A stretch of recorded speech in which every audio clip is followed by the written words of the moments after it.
बहुत बढ़िया बहुत मीची रात्र आली रासलीलेचा शुभ क्षण आला. पौर्णिमा आहे एकतर, त्यामुळे चंद्र पूर्ण विकसित आहे. अपूर्णता आणि रास होऊ शकत नाही, पूर्णता आहे. सगळीकडे छान चांदण आहे, शीतल वातावरण आहे. सर्व दूर इतकं आल्हादमय वातावरण आहे. तसंही कोजागिरीला असतंच. शरद ऋतूतली ही पौर्णिमा विलक्षण गोड असते. आणि श्रीकृष्णाने आपल्या सखीला सांगितलं, आपल्या आल्हादिनी शक्तीला सांगितलं की राधाराणी आता महारासाची तयारी करायची आहे आणि माझ्या महारासाची आद्य संयोजिका तुम्ही आहात.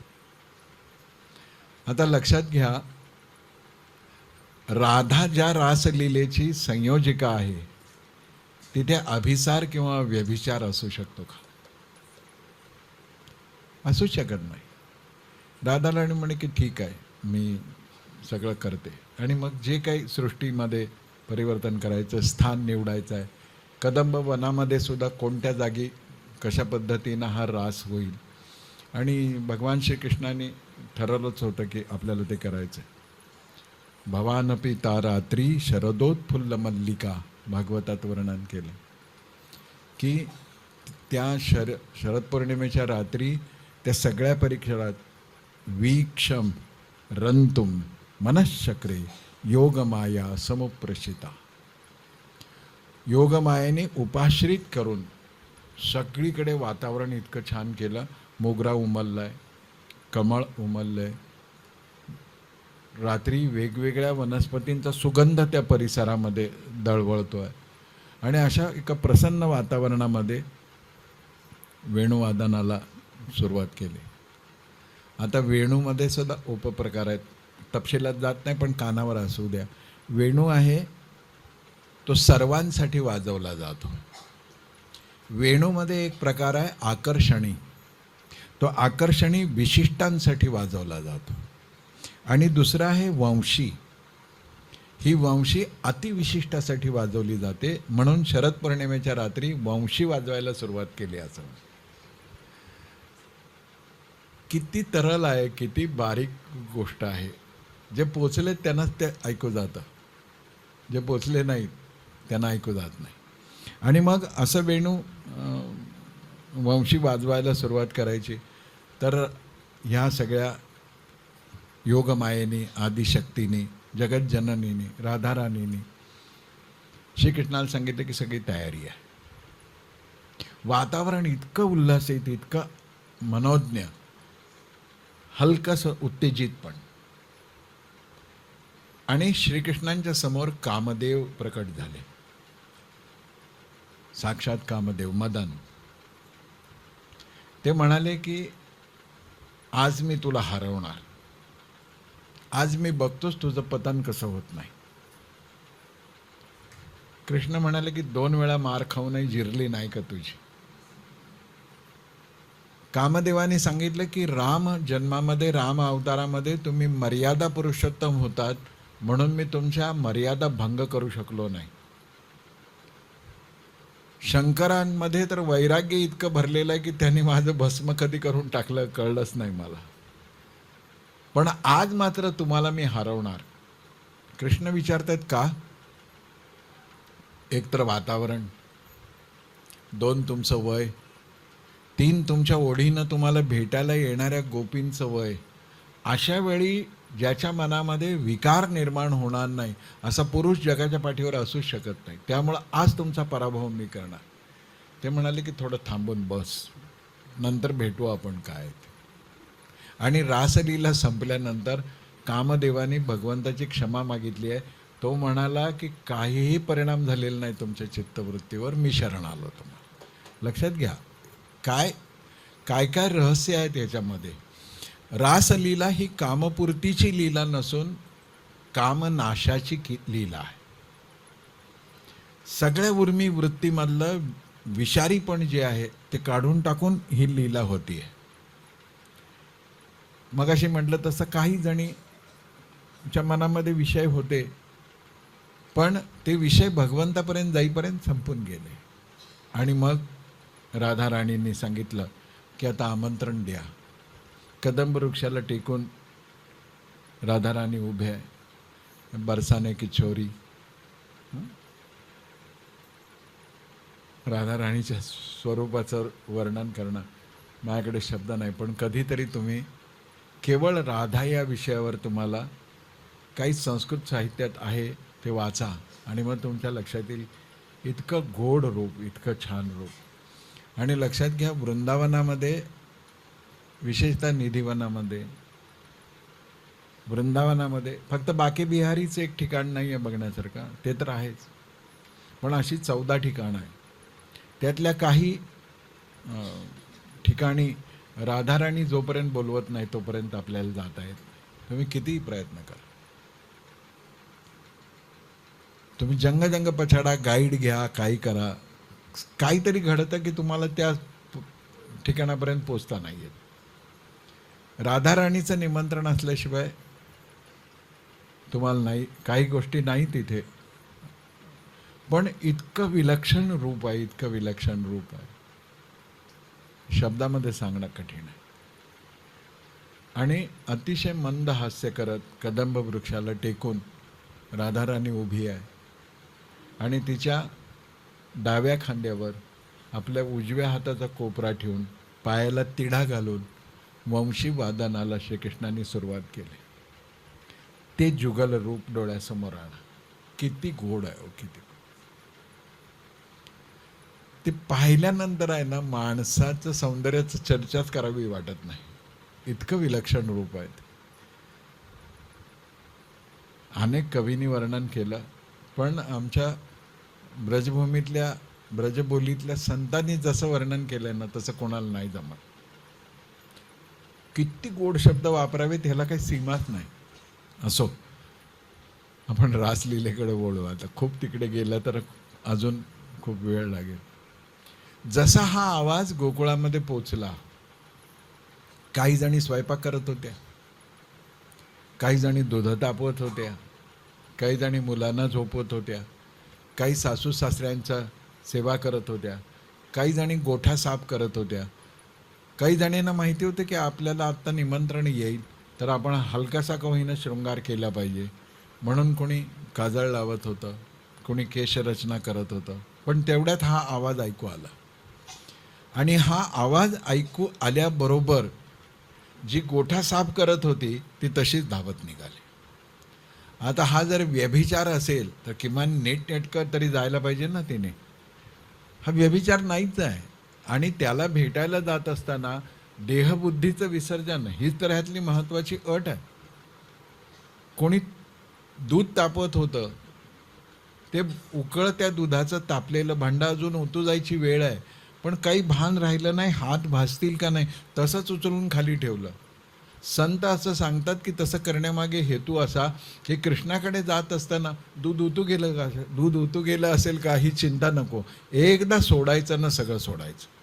कोणी नवऱ्याला जिवायला वाढत होतं तशाच निघाल्या, कोणी मुलांना. याचा अर्थ त्या वाह्यात होत्या असं नाही. याचा अर्थ असा की सोडायची वेळ आल्यावर तटकन ज्याला संसार सोडता आला त्यालाच कृष्णाची प्राप्ती होऊ शकते, अन्यथा नाही. आता येत्या जन्माष्टमीपासून मी तुझं ध्यान करेन ना, कधीच होत नाही आणि अनेक जन्म गेले तरी.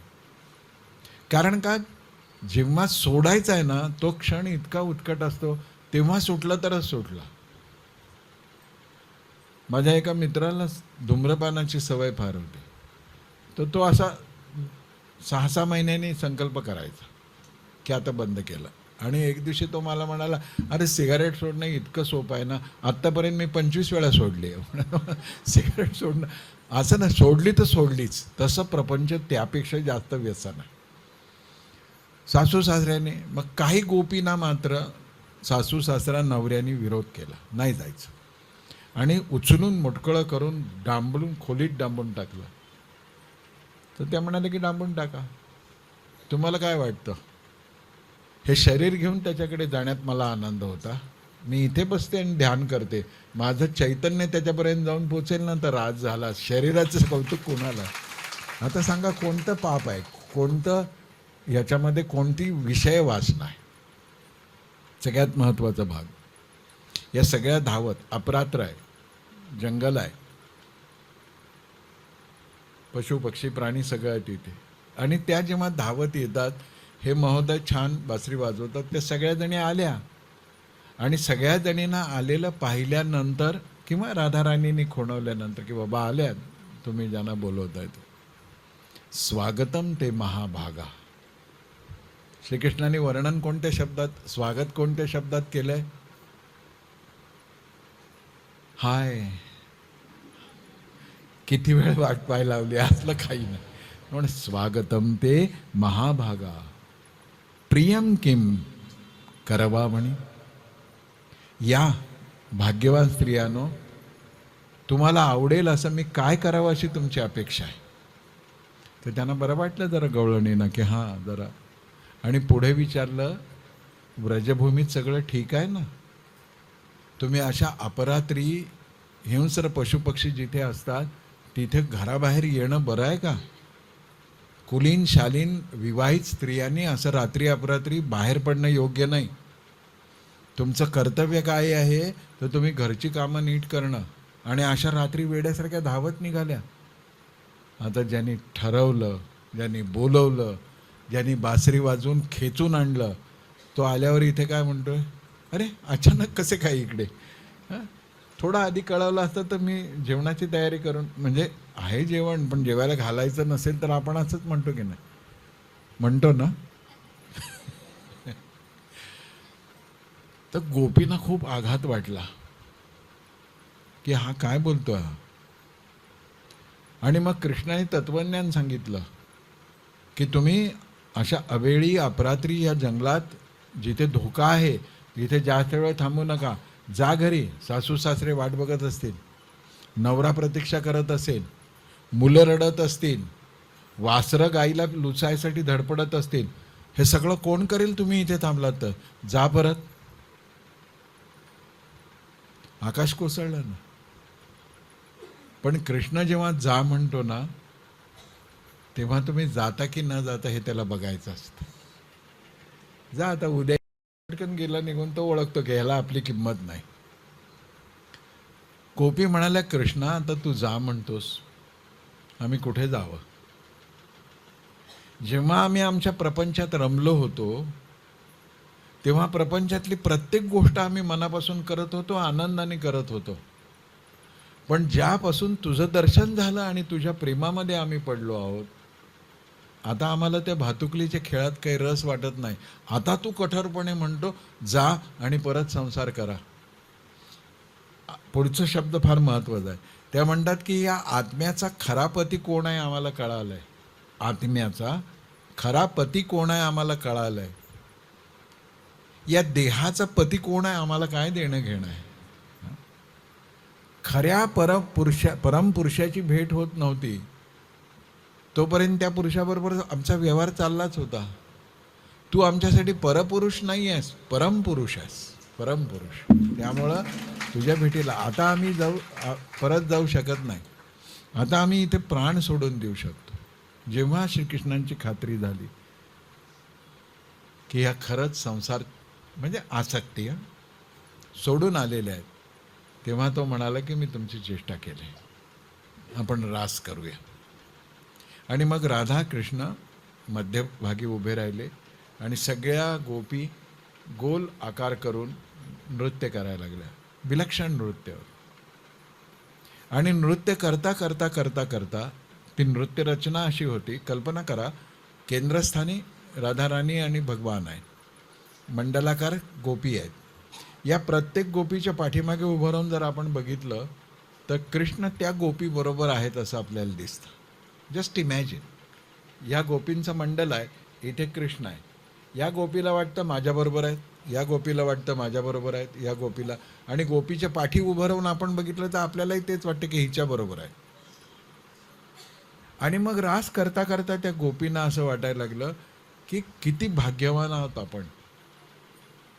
की आज श्रीकृष्णाचा संग आपल्याला मिळतो आहे. तर प्राप्तीचा आनंद असतोच, तो असतोच.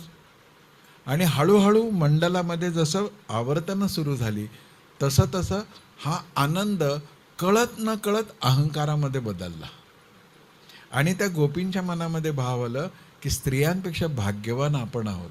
आणि पुढे भाव आला की इथे जमलेल्या गोपींमध्ये सुद्धा मी जास्त भाग्यवान आहे, कारण का तो माझ्याबरोबर आहे. आणि असा प्रत्येकीच्या मनात अहंकार झाल्याबरोबर, निर्माण झाल्याबरोबर, काल आपण पाहिलं की भगवंताला न आवडणारी गोष्ट कोणती आहे, तर अहंकार आहे. भगवंत गुप्त झाले. आणि भगवान गुप्त झाल्यानंतर ह्या शुद्धीवर आल्या. आणि कुठे गेले, कुठे गेले, कुठे गेले, अंतर्धान पावले होते तर कुठे गेले कोणाला माहीत. आणि मग सगळ्याजणी आहेत की आपल्या लाडक्या गोपीला घेऊन गेले. प्रेमाच्या किती अवस्था या रासलीलेमध्ये सांगितल्या.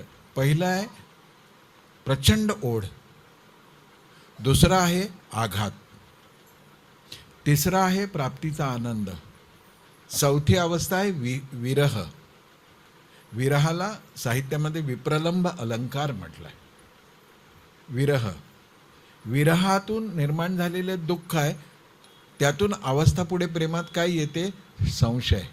कोणाला घेऊन गेला, कोणाला घेऊन गेला. आणि बघतायत ते कोणी इथे आहे का. आणि जी नाही तिला घेऊन गेला तर ती कोण, राधिकाच असणार ना. आता हे नाव तिथे नाही. भागवतामध्ये जो शब्द वापरलाय अनन्य राधितो, जी अनन्य आराधना करते, तेवढा शब्दातून कळलं तर कळतं की ही राधिका आहे, अन्यथा कळत नाही. आणि मग ते शोधायला चालतात. आता द्वेष ना. आणि मग रस्त्यात काही दिसतं भिल्लिणी वगैरे, त्यांना विचारतात कुठे पाहिलं का, हरणांना विचारतात. श्रीरामांची जशी अवस्था झाली होती तशी. मग काही वेलींच्या पानाला चंदन लागलेलं दिसतं, ते म्हणतात तिकडूनच गेले, कारण का कृष्णाच्या अंगाचं चंदन तिकडे लागलं. मग पुढे जातात तेव्हा त्यांच्या असं लक्षात येतं की या सगळ्या मऊशार गवतावरती 4-4 पावलाचे ठसे दिसत आहेत, म्हणजे या दिशेने गेले. आणि ती आहे संदेह. संदेह पक्का होतोय, कारण का पुरावा मिळाला, 4 पावलांचे ठसे. मग आणखीन थोडं पुढे जातात तर 2च पावलांचे ठसे. मग ते म्हणतात असं कसं काय. तर एक जण म्हणते की ती दमली असेल ना, तर तिला पाठीवर घेऊन चालले असतील म्हणून 2. संशय कामनी आला. मग पुढे जातात तर एका ठिकाणी गवत दबलेलं दिसतं, इथे बसले असते. मग दुसरी म्हणते की एकाच ठिकाणी कसं दबलं असेल. तर ते म्हणते की ती लाडकी गोपी आहे, तिला बाजूला थोडंच बसवलं असेल, आपल्या अंकावर बसवलं असेल, त्यामुळं नाही. संशयाने पिछाडतात. ही प्रेमातली एक अवस्था आहे, ही येतेच, प्रत्येक प्रेमीच्या जीवनात येते. खरं बोलतोय ना. जरा उशीर झाला, पहिले 2 वर्ष तर अगदी लोक कुठे गेले असतील. किस बैरन ने रोकी डगरिया, रहना बीत जाए शाम ना, त्यावेळेस ते आपल्या डोक्यात येतात, कोणी अडवली यांची वाट. ती चांगली आहे, पण ते पक्क झालं तर मात्र गोंधळ आहे. म्हणून संशय नाही येता. संशय कल्लोळ झाला की गडबड सुरू झाली. पण विरहाने इतक्या त्या व्याकुळ होतात की त्या स्वतःलाच कृष्ण समजायला लागतात. आणि नुसतं कृष्ण समजायला लागतात अशातला भाग नाही, तर कृष्णाने ज्या लीला केल्या त्या लीला करायला लागतात. याला प्रेमातल्या विरहानंतर येणारा एक वेगळा उन्माद म्हटलेला आहे. आता इकडे ज्या सखीला घेऊन ते गेले ना, तिच्या मनातही तेच झालं निर्माण. ते म्हणाले की बाकी गोपींपेक्षा मी भाग्यवान आहे, कारण का माझ्यासाठी मरतात हे. म्हणून तिने नाटक केलं. ते म्हणाले की आता कुठे फिरत राहायचं, माझे पाय फार दुखून राहिले. तर तो म्हणाला दुखून राहिले तर परत जाऊ. ती म्हणाली नाही, तुम्ही थोडे वाकाल तर मी पाटकोळी बसते, तुम्ही मला घेऊन चला. कृष्णाच्या लक्षात आलं हे सगळं अहंकारातून होत आहे. प्रेम जेव्हा पझेशन गाजवायला लागतं तेव्हा गडबड सुरू होते. प्रेम पझेसिव्ह असू शकत नाही. मग कृष्णाने वाकल्याचा बहाणा केला. राधाराणी म्हणजे ती प्रिय गोपिका त्यांच्या पाठीवर बसायचा प्रयत्न केला तर कृष्ण गायब. आणि मग तिला पश्चाताप झाला की आपल्या मनात अहंकार निर्माण झाला तर भगवंत निघून गेले. आणि ती तिथे भगवंताची प्रार्थना करत राहिली की या, मी तुमची दासी आहे, तुमच्याशिवाय मला जगामध्ये कोणी नाही, तर तुम्ही मला घेऊन या. तेवढ्या त्या सगळ्या गोपिका तिथे पोचल्या. त्यांनी बघितलं की ही पण एकटी आहे, ही पण रडते आहे. सगळ्याजणी परत यमुनेच्या किनारी आले.